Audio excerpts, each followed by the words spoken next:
Methi Malai Mutter, a gravy which is an indulgence once in a while, but it's always a winter favorite. And let me show you how to prepare it very easily.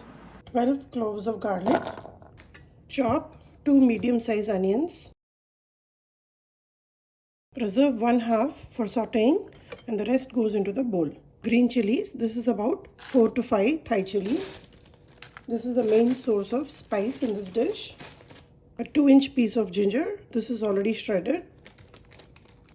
This is poppy seeds, khaskhas. Take about half a tablespoonful.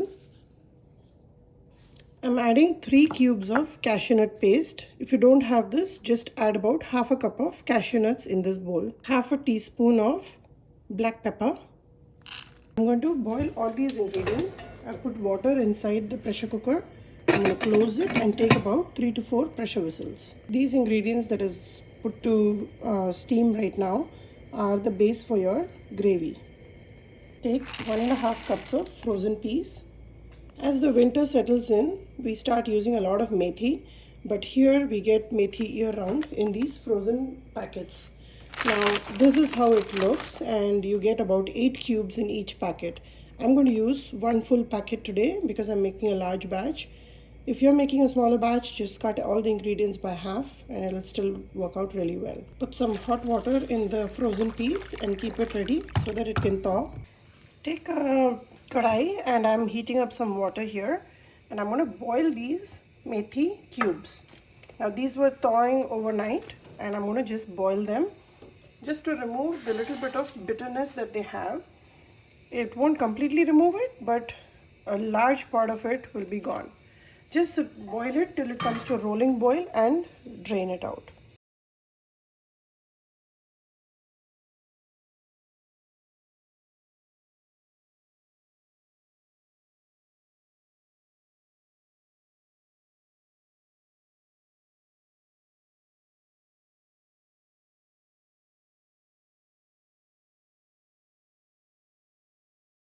Methi boiled for about 4 minutes and I've drained it out.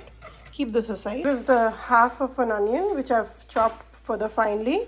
I've taken about 3 cloves of garlic, it's chopped, and about an inch piece of ginger.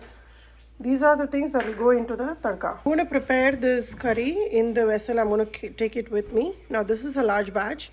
So like I said before, you can cut down the ingredients by half so that it's good enough for a family of 4 or 5.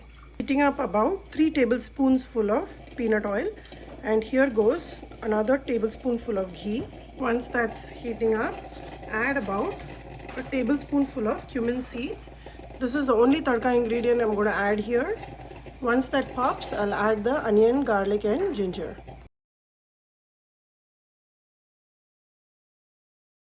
While the onions are sauteing, here the onions which we boiled with other ingredients is ready. I'm going to make a smooth paste out of this.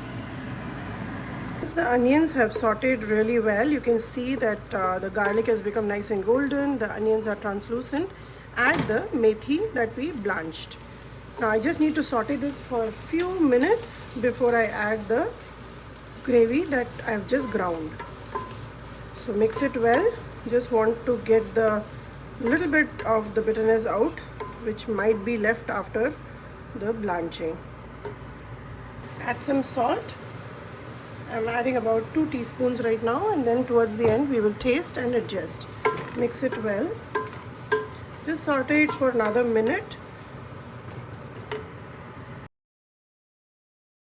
I've sauteed the methi for a little bit, and here goes the paste, the masala paste. Is boiled and ground, and the taste for this gravy is all in this masala that we have poured in just now. There is spice in it, there is the creaminess in it, and we will add some milk, or you can even add some cream to make it even more creamy. So keep the gas stove in a low medium and allow this to infuse and become a nice thick gravy. Used a cup of hot water to rinse the jar, and I'm going to add it back in this pot. Allow all this to come to a nice rolling boil, and then we'll add the other ingredients. I'm going to drain the peas and keep it ready.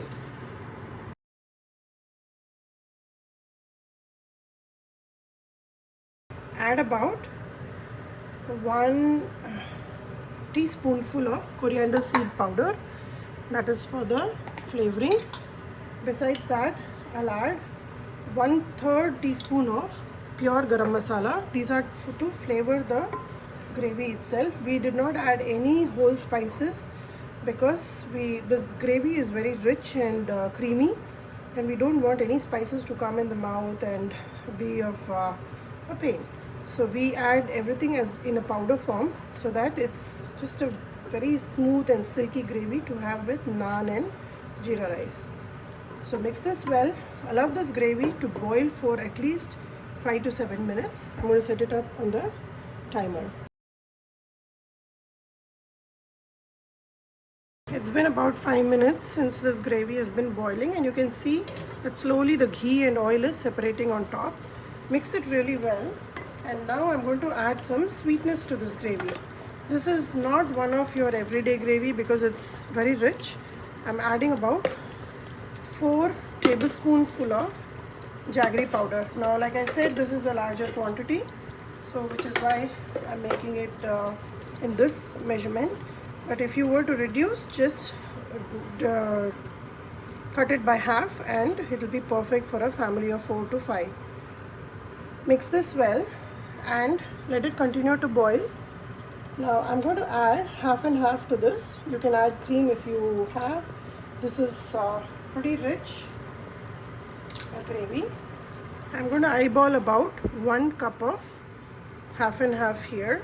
You can add cream, or you can even add whole milk. Since we added cashew nut paste, this gravy will never be watery.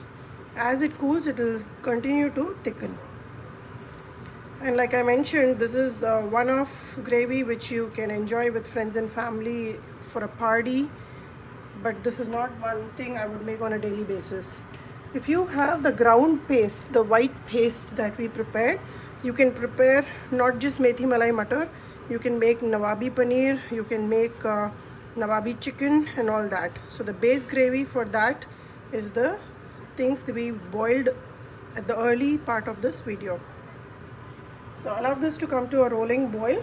It's well seasoned right now, and it's well spiced also. It's got a nice kick with the green chilies and the black pepper that we added. So allow this to come to a boil, and then we will add the frozen peas.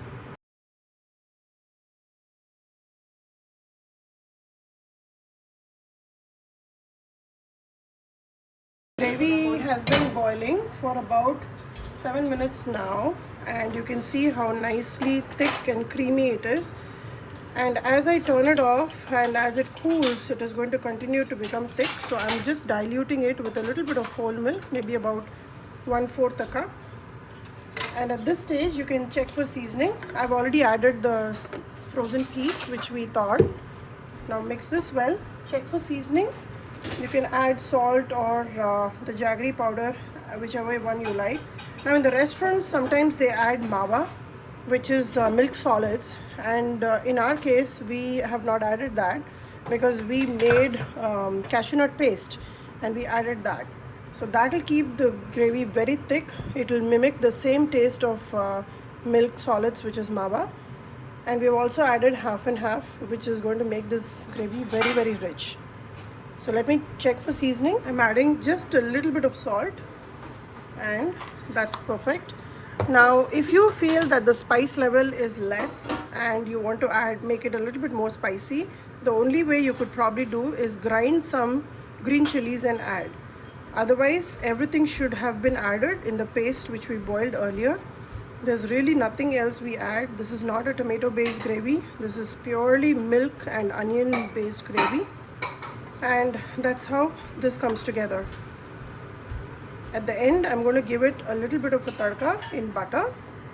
If you want to break the monotony of white and greenish looking gravy, you can add just a little bit of red chili powder in butter, make a tadka and pour over. But I'm not going to do that. I'm just going to give a tadka with kasuri methi. Add just about 1/4 teaspoon of garam masala on top, just to add additional flavor towards the end. I'm not going to cook this. Turn off the gas and mix it well. Now I'm going to prepare the tadka for this gravy. Tadka pan, take about a tablespoonful of ghee and about 1 teaspoonful of butter. Just as it melts, we'll add the kasuri methi. We don't want it to burn, so we're gonna let this warm up as the oil and as the butter and ghee is heating up. So just mix it so, and once it starts bubbling, we'll take it out. That's good enough heat for the kasuri methi to roast.